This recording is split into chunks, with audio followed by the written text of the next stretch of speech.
Hi everyone! Nangita ba mo og lamian nga kan-anan diriya sa Butuan? Naarao ang Tea, Donuts and Coffee. Located lang gid siya sa Bel Air Subdivision, Butuan City. Makita na ninyo ang Natasha sa kilid ana na ay pasulod mga 1 minute from highway.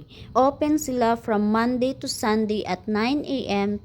until 12 midnight. Sa pagsulod yun nato guys, makita nato kung unsa ka nice ug makaingon gyud kag kini lami gyud ang mga pagkaon diriya ug pwede ra sab nga kita ang mo kuha sa mga donuts nga atong gusto tilawan kay nanas lay giandam daan nga tong og trays nga pwede ra nato gamiton. Then ang pinaka-tsada diriya guys kay grabe ka mga buotan ug approachable kaayo ang ilahang mga staff.